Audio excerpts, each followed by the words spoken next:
Buenos días, mis amigos. ¿Qué tal? Bueno, casi buenas tardes. Aquí, como otro jueves en Orgullo Cubano, otro jueves, esta sección que tanto les ha gustado y creo que nos alegra de alguna manera a todos.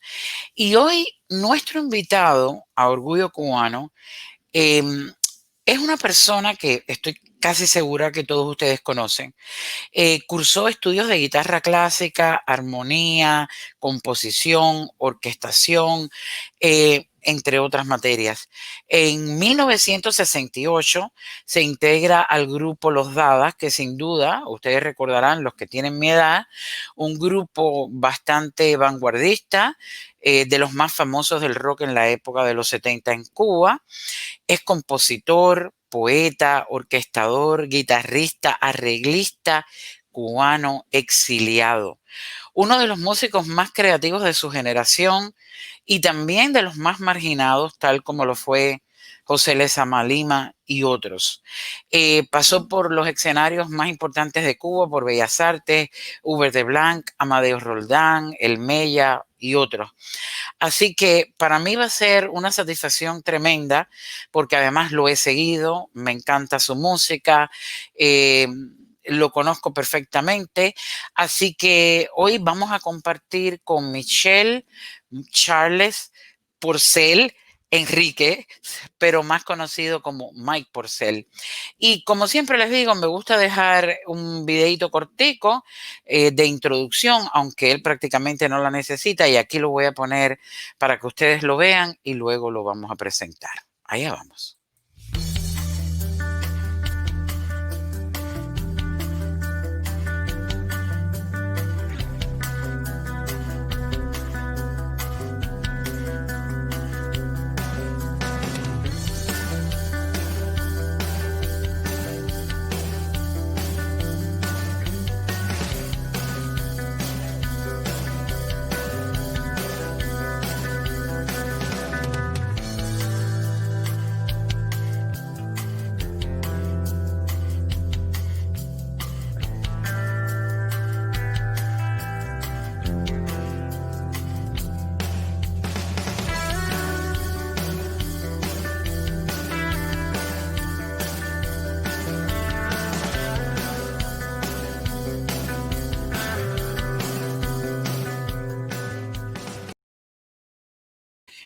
Bueno, pues aquí con ustedes, Mike Porcel. ¿Qué tal, Mike? ¿Cómo estamos? Buenos días, señora, ¿cómo está? Pues muy bien, esperándote y encantada de tenerte. Los amigos también estoy convencida que te van a disfrutar muchísimo. Gracias por la invitación, por tenerme en tu programa. Exacto. Bueno, voy a hacer un cuentecito ahí cortiquito que te contacté primero por un amigo en común que tenemos, un gran amigo, que es Joaquín, y luego por Fran, que fue quien te mandó el mensaje y nos contactamos. Y cuando empezamos a hablar, lo que tú no sabías es que nosotros habíamos sido vecinos prácticamente. No, no, Así que mira qué sorpresa, no, qué sorpresa. todo eso me halagó mucho volver a contactar con alguien del barrio, Así de es, los buenos tiempos. de los buenos tiempos. Bueno, a ver, yo me digo a veces que cuando se me ocurrió este proyecto, una de las cosas, y luego este segmento de Orgullo Cubano, que tú definitivamente eres eso, yo digo, ¿cómo a mí se me ocurre meterme en esta camisa de once varas a entrevistar y a hablar con personas como tú? Porque yo sé que tú eres un individuo extremadamente humilde, pero yo te he apreciado por mucho tiempo. ¿Quién no ha disfrutado de tu música, que es maravillosa? Y entonces se me ocurre decir, ¿y yo qué le pregunto a Mike Porcel? Esa es la primera pregunta que me hago. ¿Yo qué le pregunto a Mike Porcel? Bueno, yo vengo con humildad a hacerte dos o tres preguntas para que los amigos tengan la oportunidad de disfrutarte. Y siempre empiezo quizás con la pregunta más tonta, pero que más nos interesa a la gente que no tenemos el talento que tiene gente como tú, que es, por ejemplo, sé que aprendiste a tocar la guitarra con 9 años, te lo he oído decir, pero la pregunta es, tú sin duda alguna eres un poeta y yo tengo muchos amigos que son poetas y yo siempre digo, ¿cuándo te diste cuenta de que no eras la media, que tenías algo que era un talento, ya no solamente la guitarra, que fue algo que aprendiste, sino el talento de la poesía, que es sensibilidad y que es un don con el que se nace, porque se aprende la guitarra, se aprende el piano, pero esa sensibilidad que le hace al poeta escribir cosas maravillosas es un don. ¿Cuándo tú te diste cuenta que tú podías hacer cosas, decir cosas, escribir cosas diferentes al resto de la gente? Mm, exactamente la fecha no creo que pueda decirla, pero, eh, empezamos, por ejemplo, mi madre fue mi primera maestra de guitarra. Mi madre tocaba un poquito de guitarra porque mi abuelo, eh, se preocupó porque los 7 hijos de él estudiaran un instrumento musical. Nunca fue profesional mi madre, ni mucho menos, pero tocaba su guitarra, tocaba sus canciones, etcétera. Un día me enseñó un par de acordes con una canción y a partir de ahí yo la sorprendí porque ya al otro día le dije, mami, ya me sé lo que me enseñaste. No puede ser, cómo te vas a...? Pero ya te lo aprendiste, a ver, déjame ver. Cuando se lo toco, bueno, perfecto. Dice, bueno, te voy a enseñar entonces la segunda parte de la canción. Y así aprendí con ella. Cuando ella se dio cuenta de que ya no podía enseñarme más nada y ella no sabía cómo para enseñarme, entonces fue buscando profesores de guitarra. Y pasé por muchos profesores, gente que tocaba en tríos, gente que tocaba la vieja trova. Ese fue mi primer paso por la guitarra. Hasta que llegué a Leopoldina Núñez, también mi mamá se dio cuenta, alguien se la recomendó. Una profesora de acordeón que era compañera de Leopoldina Núñez en una escuela de estas de arte y le daba clase a mi hermano y él le dijo, oh, yo te voy a recomendar una profesora, Leopoldina Núñez. Y a partir de ahí fue que yo empecé seriamente a estudiar guitarra clásica. Yo estudié guitarra clásica 6 años, digamos. Yo nunca me gradué porque ella misma me decía, Mike, tú no vas a ser un guitarrista clásico porque tú eres demasiado creativo. A ti no te gusta repetir, repetir la obra de otros, sino que te gusta hacer lo que tú tienes en la cabeza. Ya yo le empezaba a mostrar, mire Leopoldina, hice esta canción, ¿qué le parece? Ella se quedaba, oh, my, qué linda. Y a partir de ahí, con ese estímulo que me daba ella, y previamente a eso, debería decir que mi padre se preocupó mucho porque nosotros tuviéramos una biblioteca eh, lo más completa posible, con todas las dificultades que podía haber en Cuba. Y, y yo recuerdo siempre estar interesado en leer poesía. Yo creo que a partir de ahí algún resorte se movió dentro de mí y dijo, oh, yo quiero decir esto, yo quiero decir lo otro. Siempre las primeras canciones fueron canciones de amor, una muchachita de la escuela con la cual nunca llegamos a nada, pero que ya yo, eh, digamos, estaba interesado en ella y fueron las primeras canciones que hoy las oigo y no se las muestro a nadie, son para mí nada. Pero digamos que esos son los primeros pasos. Luego, como te decía, volvemos a Leopoldina. Cuando ya estaba con Leopoldina, empecé ya a como a unir las dos cosas. Todo lo que aprendía técnicamente en la guitarra y mis primeras canciones o ideas ya plasmadas directamente en una canción. Yo nunca me he considerado poeta. Hay gente que sí, que dice, oh, el poeta Mike Porcel. Creo que mi intención es que la canción tenga un valor poético y una belleza poética. Pero de eso, cuando yo veo los poetas a los que yo admiro, me falta mucho a mí para ser un poeta. Pero bueno, agradezco al que cree que soy un poeta. Creo que aprendiz de poeta sí soy. Yo creo que mucha gente lo cree. Aunque tú estés dando las gracias, pero yo creo que mucha gente lo cree. Es que yo creo que la poesía guarda esa belleza que es tan, como todo, lo referente a la belleza y a lo estético, que es muy personal, que le guste a la gente y se acabó. Y es la belleza de la palabra. Exacto. Yo decía cuando te presentaba que tú te habías integrado al grupo Los Dada, Ujú. que de hecho me surge una curiosidad, porque ahora yo no sé si Pedro Luis Ferrer estuvo en Los Dada o no estuvo en Los Dada. Sí. Yo Estuvo en Los Dada. precisamente entro en Los Dada porque Leopoldina Núñez conocía a Alfredito Arias y a Raúl Pastora, Ujú, y ellos estaban buscando un guitarrista porque el grupo acababa de salir del ejército y empezaba a integrarse como profesionales a la vida cultural.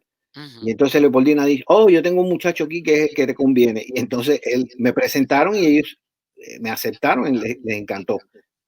Como al año o a los meses entró Pedro Luis Ferrer. Estuvo muy poco tiempo, pero estuvo en los dados, como no. Incluso fue al festival de Varadero, El en el Festival de año 70, Varadero. creo que fue en el 70, 71. Al festival de Ok, Varadero, Pedro Luis Ferrer estuvo ahí con nosotros. así es.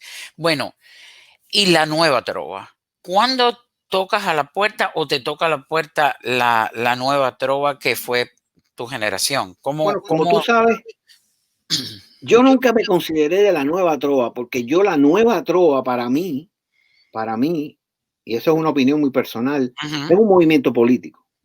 Nunca fue un movimiento estético. Cuba, como en la década de los 60, finales de los 60 y los 70, había un movimiento mundial de lo que le decían la nueva canción. Y era una canción con estas intenciones, con las intenciones de, de, de, de desarrollar textos más poéticos, con influencias muy de aquí y de allá. Y yo creo que eso, de alguna manera, como parte de esa generación y ese camino que yo tomé, me influenció. Para mí, por ejemplo, también todo lo que yo estudiaba con la guitarra clásica, sobre todo el barroco, fue algo que para mí influenció mucho, marcó mucho mi estilo de la música, sobre todo al principio.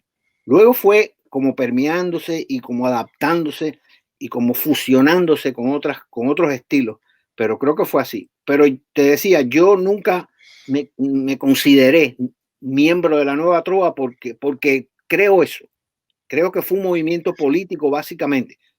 Hago la salvedad de que hay eh, algunos talentosos representantes de eso, como Silvio Rodríguez, Pablo Milanés, sí lo son talentosos, pero son talentosos no porque ellos fueran nueva trova.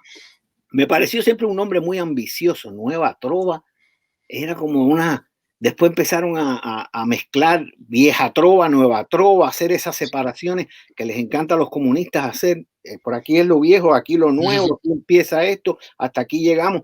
Y entonces, pero tú te acuerdas, recordarás cómo funcionaban las cosas en Cuba, o sea, todo el que hacía un estilo de canción, Pedro Luis Ferrer, Mauri Pérez, que es mi generación, de alguna manera nos metieron en ese saco que se llamaba Nueva Trova. Y creo que eso es lo que ha ido quedando en la mente de la gente, pero vuelvo a aclarar, lo he dicho varias veces en algunas entrevistas, yo nunca me consideré miembro de la Nueva Trova. Por eso te preguntaba precisamente cuándo tocan a tu puerta, porque es básicamente que ellos conformaron ese proyecto porque Sí, sabían lo que iban a hacer después era una con... forma de agrupar esa generación y yo añado esto, de agrupar y empezar a controlar, de que no se le saliera de las manos, porque Silvio empezó siendo un rebelde, luego fue adaptándose. Pablo fue también, pero luego fue adaptándose. Entonces, ellos inteligentemente no querían, o sea, preferían tener a la gente, todo el mundo en el saco y que nadie se le fuera a salir del redil. como en casi todo. Es así. Bueno, mira, yo he leído que en los años 70 tú creas un proyecto con Carlos Ruiz de la Tejera que hicieron una mezcla, una combinación de música, de actuación. Teatro, Exacto. poesía. Y mira qué curiosidad, que cuando yo estaba hablando con mi esposo, que iba a tenerte hoy, mi esposo me dice, pero yo me acuerdo perfectamente de Mike Porcel porque yo estaba en séptimo grado Y May Porcel fue con Carlos Ruiz de la Tejera a mi escuela, a César Sí. Escalante. Ah, sí, Pero claro. nos llevaron al edificio donde estaba el comedor y me acuerdo que ellos llegaron, que lo disfruté muchísimo y mi esposa me estaba haciendo el cuento. Así que fíjate, ese fue un proyecto que disfrutaste. Que disfruté y yo te diría que marcó, bueno, mi entrada a trabajar en el grupo Teatro Estudio, que fue donde yo conecté con Carlos Ruiz de la Tejera, José Antonio Rodríguez y todo ese grupo de actores talentosos que había en ese grupo. El teatro en sí marcó mucho mi creatividad, mi forma de ver la música y ya empecé incluso yo hice música para teatro en Cuba. Ujú. Entonces, el proyecto surge porque había muchas dificultades y muchos contratiempos para encontrar, para encontrar sitios donde actuar. Entonces, Carlos Ruiz me propone, ¿por qué no hacemos un espectáculo con poesía? Lo vamos uniendo todo, que tenga una lógica, tenga una dramaturgia, por decirlo así. Y yo le dije, ok, a esa edad, a los 20 y pico de años, uno se engancha en cualquier aventura. Y bueno, Carlos Ruiz era, como tú recordarás, un talentosísimo actor, sobre todo un gran comediante. Y entonces eso salvó mucho o ayudó mucho a que el proyecto tuviera agarre con el público, porque había esa mezcla de humor, poesía seria, lírica, música. Ahí cantaba mis canciones, cantaba canciones también de otros, pero que todo tuviera que ver con el proyecto. Y el proyecto se llamaba, no sé si recuerdas, Que hablen los poetas. Así Me, empezaba. Carlos Ruiz decía unas palabras y decía, bueno, vamos a dejar que hablen los poetas. Y ahí empezábamos. Mi esposo todavía lo recuerda, así que el Sí, entonces, impacto fue un impacto porque sí, todavía. fue más de lo que yo a veces creo. Exacto, fíjate que él me dice, yo estaba justamente en séptimo grado cuando ellos Mira, llegaron y me acuerdo, dice, me acuerdo que fue en el edificio donde estaba el comedor que nos llevaron allí, no fue justamente en la escuela, sino cerquita y que la pasamos muy bien y demás. qué bien. Así que dejó el impacto. Bueno, Nacha Guevara y tus canciones. Nacha Guevara es una voz que conocemos muchísimo y que sé que ha interpretado tus canciones. ¿Cómo ocurre eso? ¿Eso fue orgánico? ¿Fue previo conocerse o conversarlo? ¿Cómo fue? ¿Cómo llegan tus canciones a la voz de ella? Nacha Guevara pasó por Cuba sobre el año 77, 78, creo que fue, no, 77 creo que fue, de 77 a 78, algo así, o 76, estoy por ahí, 76, 77, y entonces en una de los encuentros que se le que se le dieron, sí, a ella y al que era esposo de ella en ese momento, el músico, ¿cómo se llamaba? Ahorita me No. acuerdo. Conoció a Mauri Pérez, me conoció a mí, o sea, nos escuchó porque estábamos cantando para ella. Y ella decidió hacer un disco, Favero. Ok. Favero era su esposo, era un músico. Y entonces ella decidió hacer un disco con música solamente de compositores o de la nueva trova. Y entonces ahí escogió a Silvio, escogió a Pablo Milanés, que ya ellos se conocían de antes. Y milagrosamente o misteriosamente me escogieron a mí y escogieron a Mauri Pérez. Fuimos los cuatro seleccionados para, para el proyecto. Y ahí ella cantó Diario, fue una de las versiones que hizo. Ay del amor, Don Carlos, que es una canción en la que yo grabé, después hice mi versión en mi segundo disco que se llama Personal. Y la canción precisamente la canción que yo compuse para el festival. Esas son las cuatro canciones que ella puso. O sea, creo que el que más canciones tiene en el disco cantadas por ella soy yo. No estoy seguro si Increíblemente, ¿no? Amaury Qué también bien. tiene cuatro, pero yo tengo cuatro. Yo sé que Silvio tenía tres nada más. Así que por esas cosas, no sé si también fue porque coincidió lo del festival y todo eso que se decidió poner la versión. Ella hizo una versión muy linda también de eso. Es muy simple porque le gustó, porque le llegó, porque Sí, la yo enamoró. pienso que sí, porque ella es una artista Sí, de la cabeza a los pies. definitivamente, definitivamente. Bueno, en el año 78 tú ganas el primer premio al Festival Mundial de la Juventud y los Estudiantes con la canción En busca de una flor, En busca de una nueva flor. de una nueva flor. La nueva siempre está, nueva trova, Siempre, nueva siempre, flor. siempre, pero en busca de una nueva flor, efectivamente. Pero yo la recuerdo en la voz, si yo no estoy muy mal, porque yo he olvidado muchísimas cosas, pero yo la recuerdo muchísimo en la voz de Argelia Fragoso. Claro, esa fue. La recuerdo en la voz de Argelia Fragoso y una canción preciosa. Y hasta donde yo sé, se presentaban muchísimas canciones al festival, no sé cuántas, pero eran muchas. Hasta donde recuerdo eran muchas y tú ganaste ese primer lugar con esta canción. ¿Cómo cambió todo un premio tan bonito como ese? ¿Cómo fue eso para ti? ¿Cómo lo viviste? Bueno, se hizo en aquel momento se hizo una convocatoria para que los compositores enviaran una canción que se iba a seleccionar como tema del Festival de la Juventud y los Estudiantes. Se iban a dar 3 premios, primero, segundo y tercero. De hecho, fue así. Primer premio lo obtuvo la canción que hice yo con Ireno García, que también trabajó conmigo en el texto. El segundo premio se lo dieron a Carlos Alfonso, el colega mío que estuvimos en síntesis juntos, Ujú. y el tercer premio lo tuvo Formel, con un tema que hizo Formel. O sea, ¿por qué me dieron el premio? No lo sé. Esa es mi opinión. El jurado que deliberaba qué canción escoger o qué canción no escoger, era un jurado internacional. Y además había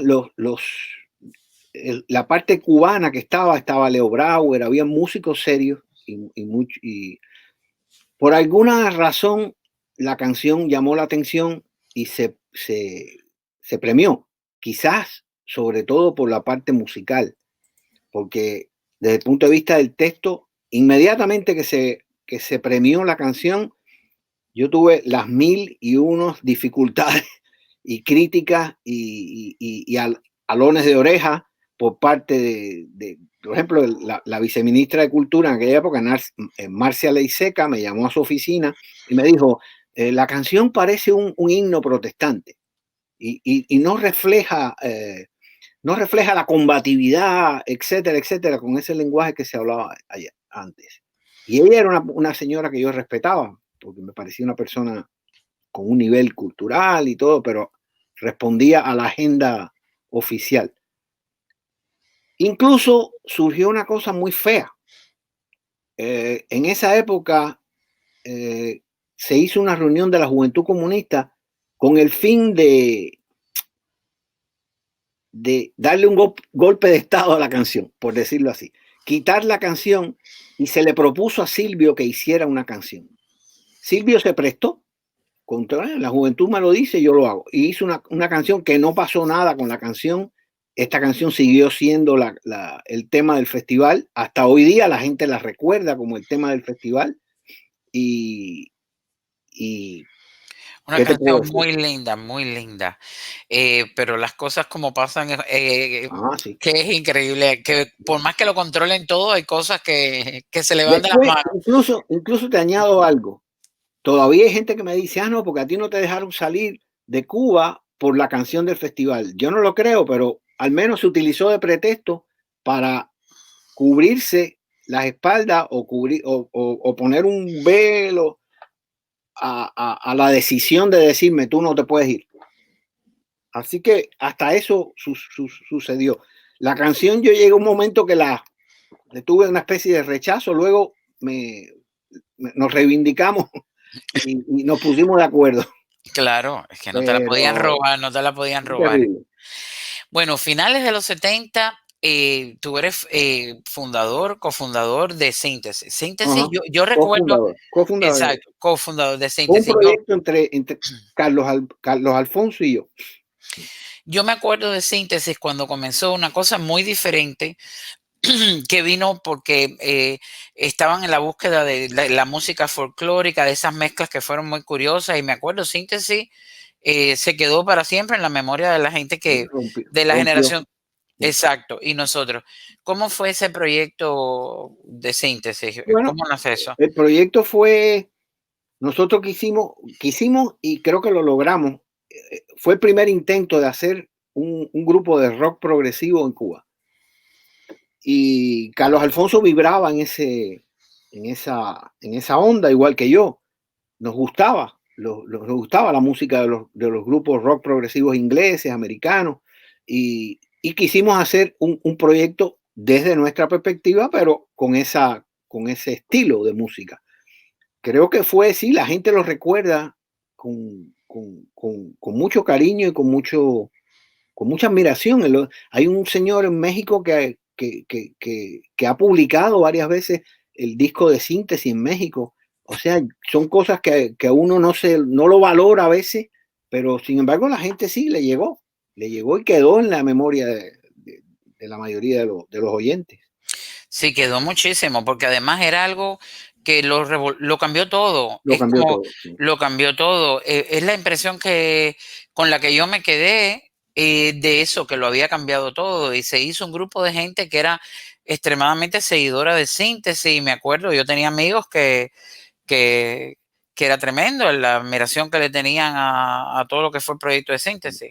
Teníamos Ahora, una cosa interesante, pero disculpa que te interrumpa, mm, quizá también fue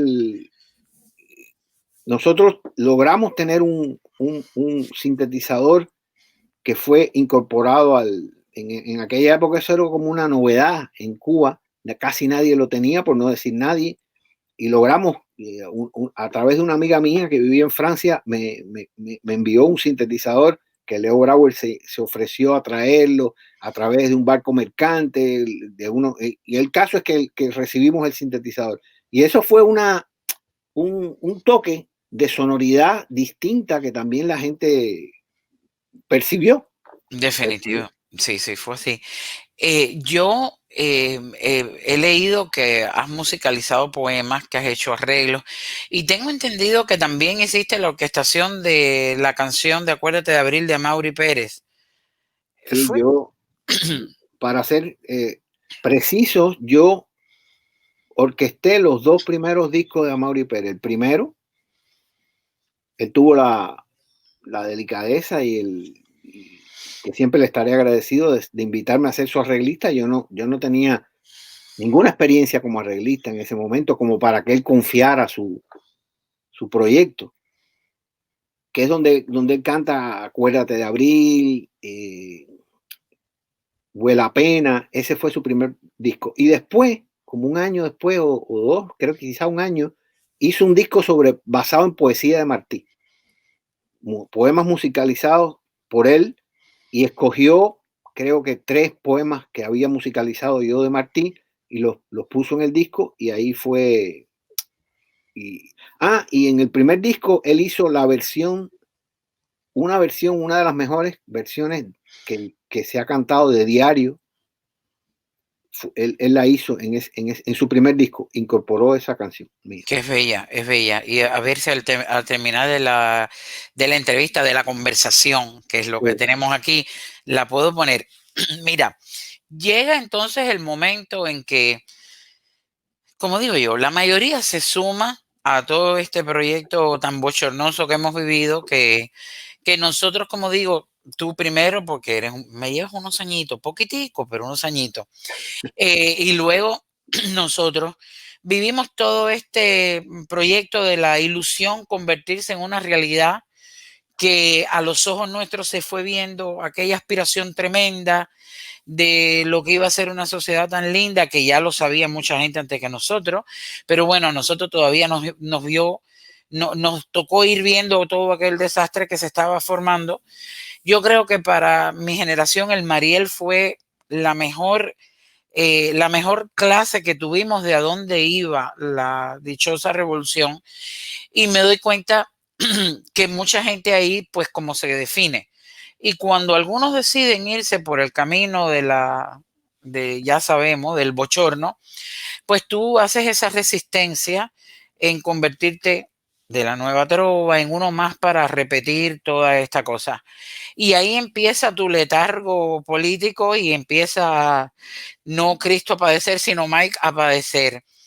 Cuéntame cómo se va dando esa ruptura que a lo mejor fue muy sutil, pero cómo fue dándose hasta el momento en que llega el Mariel y que tú decides que abandonas. Yo creo que a mí me pasó lo mismo que nos pasó a muchos, o le pasó a muchos en Cuba, a muchos en Cuba. Yo siempre pensé así. Simplemente, como tantos, traté de sobrevivir con las, sin, sin que afectara mis principios, pero traté de sobrevivir.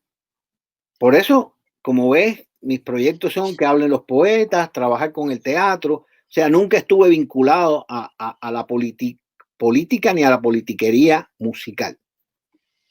Entonces, cuando llega la embajada del Perú, que fue lo primero, lo que empezó a desatar todo, como a muchos, dijimos, esta es la oportunidad de irme. A mí no me interesa estar aquí. El que quiera construir el socialismo, que lo haga. Yo no quiero.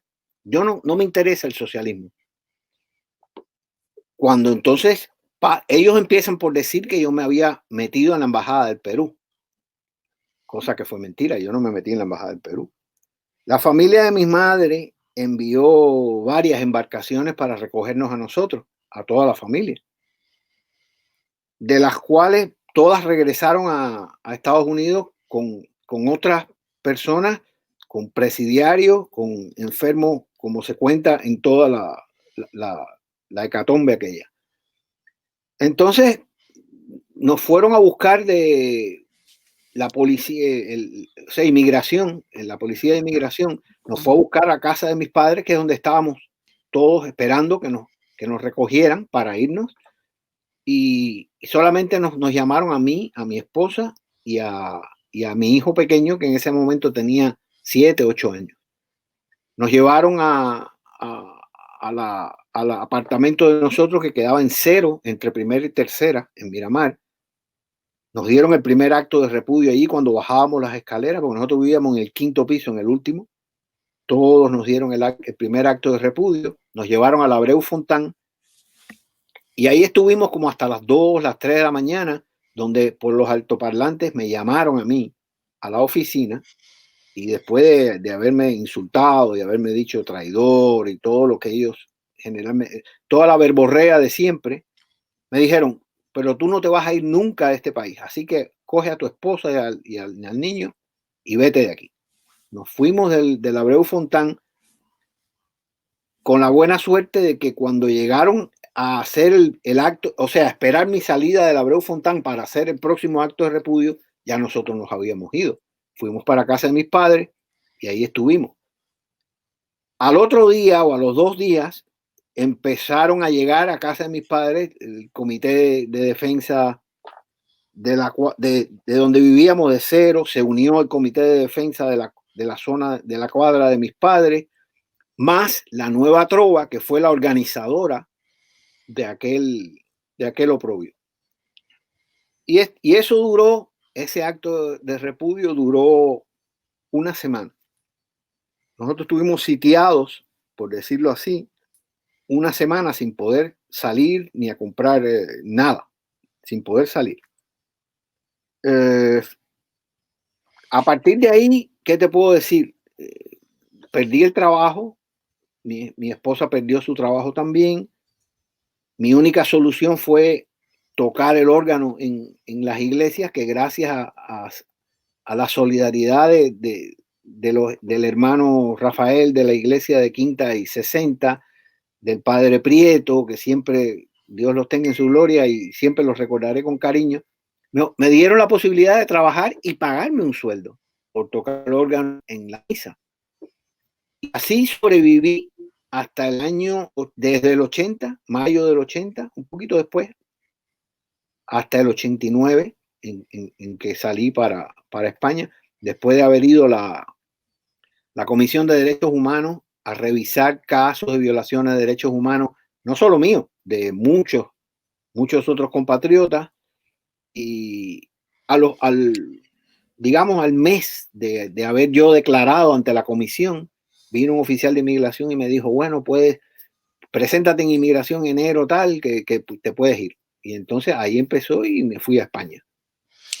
Yo recuerdo perfectamente, fíjate que yo tendría 16 años, una cosa así, y yo me acuerdo de todo aquel rollo del acto de repudio, y yo tengo en mi memoria eso, que como te dije, te recuerdo verte siempre con la guitarra, pero yo recuerdo ese, entre los amigos que hablaban, lo que estaba pasando, el meeting de repudio, algo que te voy a ser honesta, borré por un tiempo, porque yo borré muchísimas cosas de ¿Te toda creo? esa época. Yo no sé si fue intencional o mi mente que me Yo protege. también, yo también quise borrarlo, pero no sale de aquí. Yo sé, es que tú fuiste el objeto de esa repugnancia. Mm. Pero, y recuerdo la iglesia de San Antonio de Padua, que por supuesto, una iglesia preciosa donde iba tanta gente que conozco, amigas y recuerdo también que tocabas ahí en San Sí, Antonio.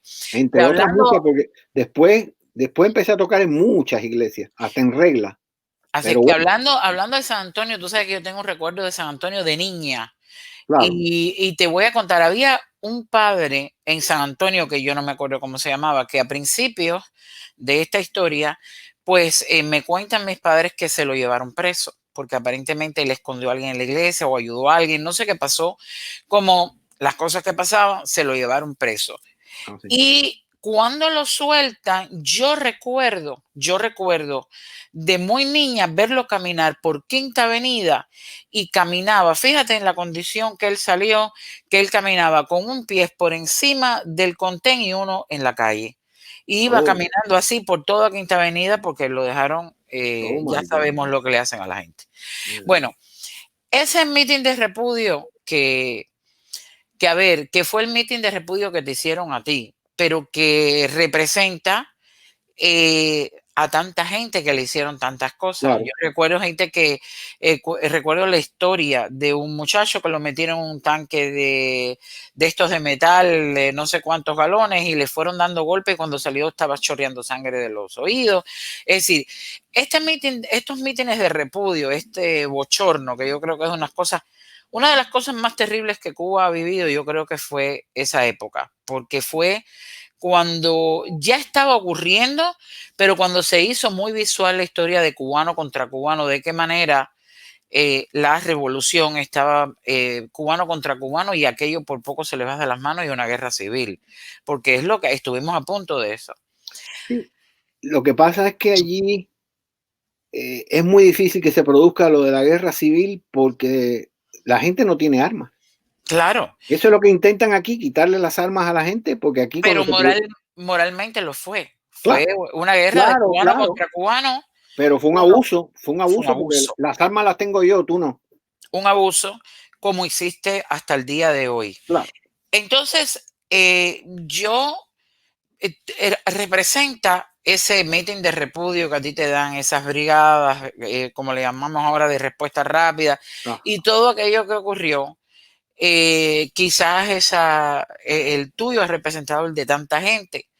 Ha sido muy, porque hay tanta gente que ha hecho su cuento por ahí, pero siendo tú una persona conocida, admirada, que tanta gente pues quiere tu música, pues ha representado eso. El de tanta gente ha sido en tu voz, se ha dado a conocer por otra gente que quizás no hubiera llegado al de Juan Pérez o al de María Rodríguez o qué sé yo. Ahora, el año pasado vimos este documental, Sueños al Pairo, que voy a decirte de antemano que tuve que salir a buscar qué cosa era pairo, porque sí te lo había oído, pero no sabía qué era. Y entonces dije, ¿qué cosa es pairo? Y es algo con el mar cuando un barco está cuando el barco se queda un poco a la deriva, a la deriva. quita las velas y queda un poco a merced a A merced la del deriva. viento, sí, a merced del viento y de la marea. Esa es la. Al Pairo. Es un Bueno, término marítimo. marítimo. El caso es que sale este documental que creo que te oí decir que dos muchachos estudiantes de arte. Háblame un poquitico del documental, cómo llega, cómo se hace, y después yo te voy a decir lo que yo capto en el documental en algún momento. Los dos realizadores, Fernando Fraguelas y José Luis Aparicio, dos jóvenes, estaban todavía, cuando me contactan, eso fue hace 2 años atrás, sí, 2 años, estaban todavía estudiando en la escuela de cine, todavía no se habían ni graduado. Entonces la idea de ellos era hacer un documental sobre mí, cosa que me dejó sorprendido, en shock, eh, y presentarlo como un proyecto de graduación, cosa que nunca por supuesto, nunca se realizó así. Ellos se graduaron y después ya estábamos en contacto porque ellos me habían contactado y siguieron con su proyecto y como la hormiguita, poquito a poco, y lo lograron terminar una vez ya de graduado por fuera. Me mandaron un cuestionario de preguntas, lo de siempre, yo no voy a ir a Cuba y ellos no podían venir aquí. Me imagino que hubieran querido venir aquí, pero no podían venir aquí por las razones que todos sabemos. El caso es que entonces la única solución que se les ocurrió, que incluso fue estética, porque la usaron en el documental en off, esa voz mía en off todo el tiempo, solo hasta el final que salen unas imágenes mías aquí en Miami. Ellos me hacen las preguntas, yo se las grabé, las respuestas, y se las envié. Con eso fue que ellos trabajaron. Después decidieron entrevistar a muchos colegas y ex colegas y, así los que no lo han visto, se conformó el documental. El documental, tú sabes lo que me pasó a mí con el documental, me pasó algo, yo no sé si tú te acuerdas, es que no creo que fue una película, fue también una especie de interdocumental y película, Sweet Havana, que tú Ah, sabes que sí. era silente. Mm. Me pasó una cosa parecida, que mira, me ha pasado eso con Sueños al Pairo, me ha pasado con Sweet Havana y me ha pasado con la película Sense and Sensibility, Ah, ya. en la actuación de Emma Thompson, que Sí, es eso que viene tranquilo, tranquilo, tranquilo, tranquilo, así a la deriva, como dice el documental, pero que viene suave, suave, suave, suave. Y tú vas emocionalmente resistiendo, resistiendo, resistiendo. Y de pronto hay una ruptura emocional que no queda menos que llorar, pero profundamente. Me pasó con el documental, me pasó con Sweet Havana, fue muy fuerte porque tú vienes como que oyendo la historia y de pronto la historia se va haciendo grande, grande, grande, te van contando, tú vas contando y la historia se hace grande y tú que además has vivido estas cosas, vuelves atrás y es como que te das cuenta de lo fuerte que fue todo esto. Es decir, que me lo estás contando muy suavecito, pero que de pronto llega y tú dices, es como que estoy otra vez viviendo esto y viendo una cosa diferente. sí. Pero sobre todo, se hace muy fuerte cuando entrevistan a Daniel García, García.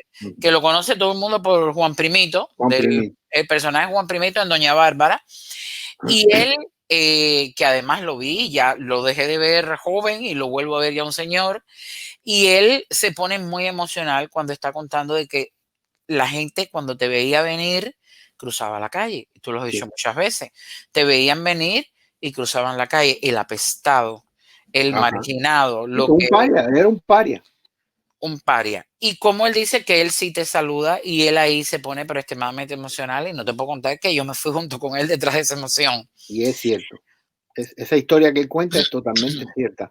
Él fue uno de los poquísimos que cruzó la calle e iba yo con mi esposa y nos saludó. Increíble. Luego aparece a Mauri Pérez Vidal Y Amaury, pues habla y de alguna manera explica lo que te hicieron. Ahora una reivindicación de la historia y cuenta lo que te hicieron.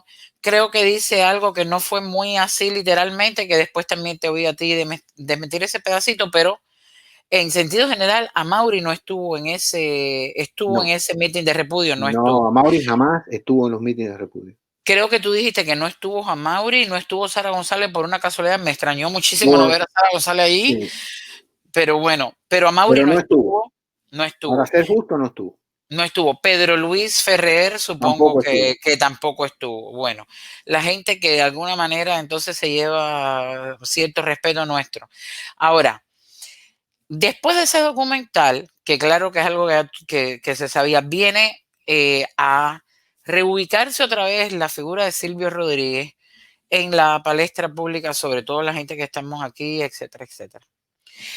Y yo me quedo escuchando todo lo que Silvio dijo y a partir de ahí tú sabes que le empezaron a llamar el susurrador Ajá, y se claro. ha ganado un epíteto que se lo lleva para siempre, el susurrador, Sí, pero sí, ya no de poesía, sino de gritar cosas bochornosas y sí. decir Que traidora se o vaya a la escoria del susurro.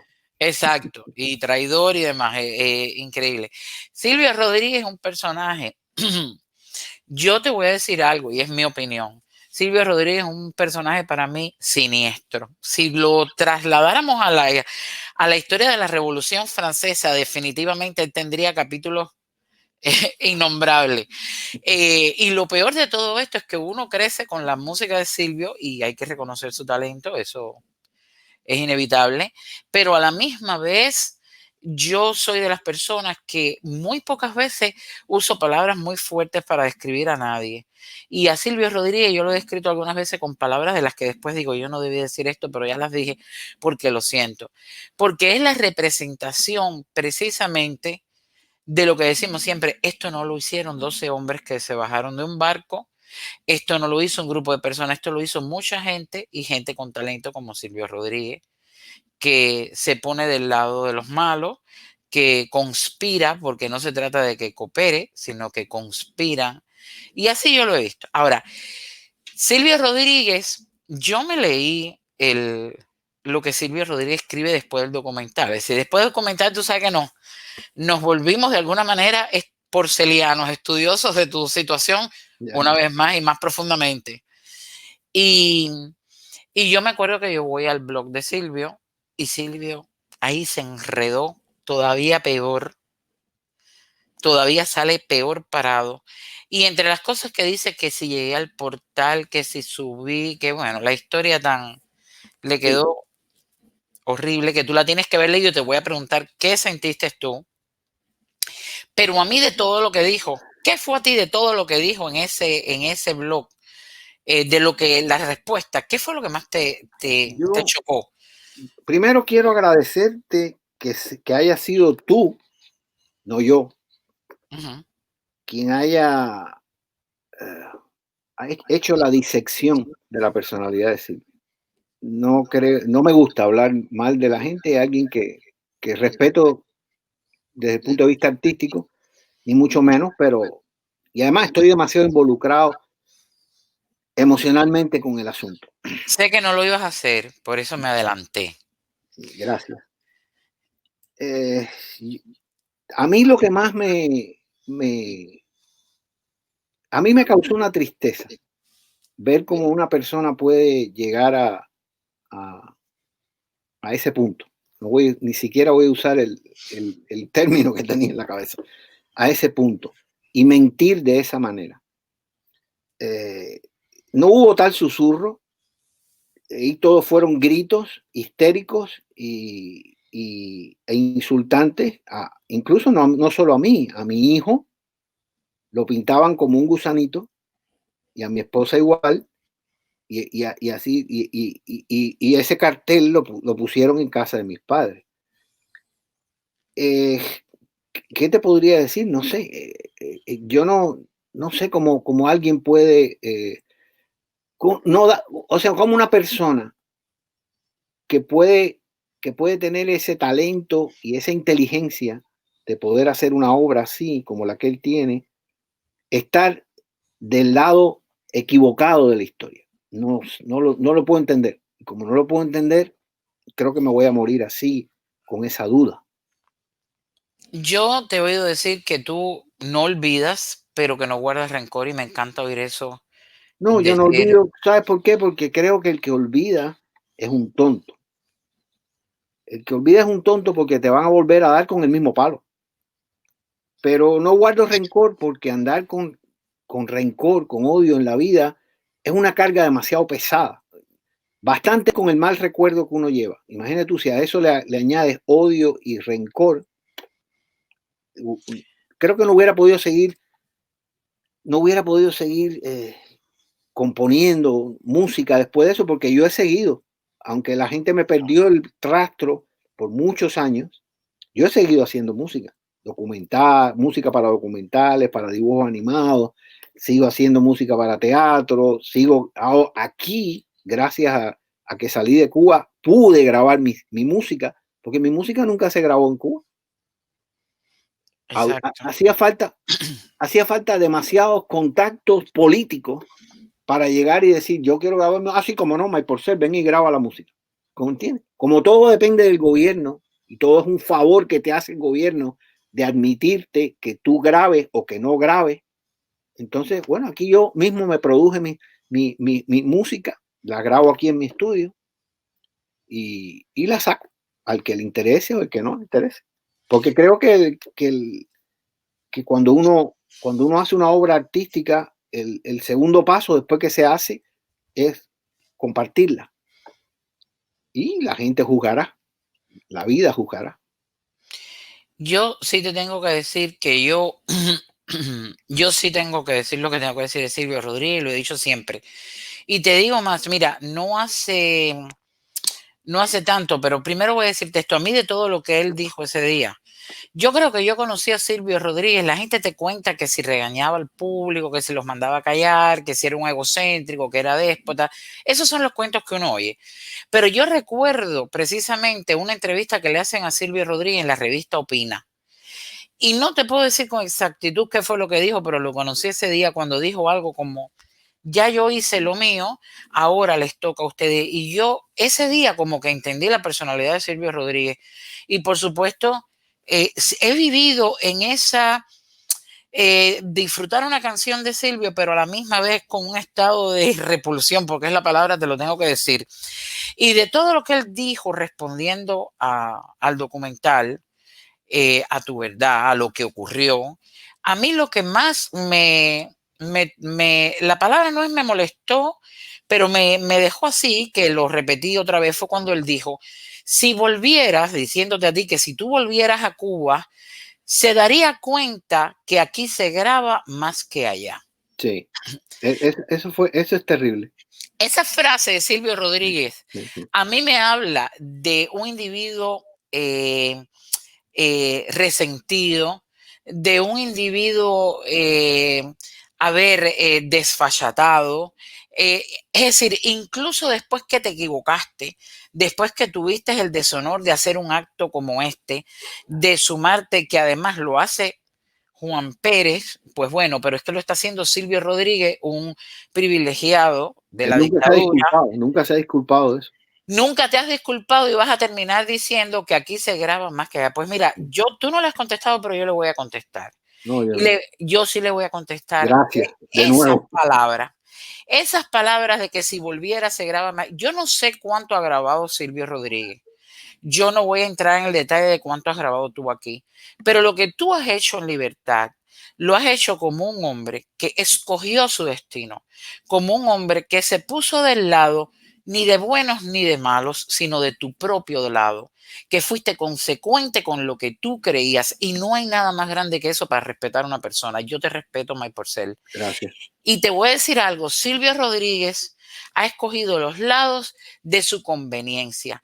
No me importa lo que él haya grabado, porque la vida no va de eso. La vida va de que tu esposa tuvo que irse antes, que estuvieron separados, que tú lograste irte y que tú tienes tu familia, que tú eres un hombre de bien, que vives sin rencor, que tu corazón es mucho más limpio que él, que lamentablemente hace un mes estaba en su mismo blog donde te decía estas cosas, pidiendo unos fusibles porque hay una pandemia y no pudo salir a buscarlos y no tenía fusibles para funcionar. Sí, oí Y eso. tuvo que salir a mendigar unos fusibles, un video que yo hice contestándole esa petición de los fusibles. Así que la vida puso a cada cual en su lugar. Y para mí, yo podría estar mañana, Silvio Rodríguez me llama, que no lo haría jamás, y me dice, señora, ¿usted me puede llevar a su humilde canal? Y yo le diría, no. Sin embargo, hoy yo he corrido detrás de ti para tenerte aquí, porque eres un hombre cabal, eres un orgullo para nosotros los cubanos. Gracias. Y esa es la razón por la que quise tenerte aquí. Y aunque te parezca mentira, ya nos quedan 5 minuticos porque es 1 hora y mira lo que hemos conversado, lo Mira hemos eso. disfrutado. La pregunta que siempre hago al final. Te oí el otro día decir que lo que había ocurrido con Luis Manuel Alcántara era un terrorismo de Estado. Sí. Lo has dicho muy bien. Y siempre termino haciendo esta pregunta a todos los cubanos. ¿Qué ves para la Cuba del futuro? ¿Qué te parece lo que puede pasar? ¿Qué desearías tú para Cuba mañana? Yo, yo percibo una esperanza porque estos mismos jóvenes de San Isidro son jóvenes muy jóvenes, son jóvenes que están pagando los errores de los padres, que apoyaron aquello, los pecados de los padres, que sustentaron aquello, y ellos no tienen ellos, ellos lo que están buscando es sencillamente lo que busca todo artista, libertad de expresión.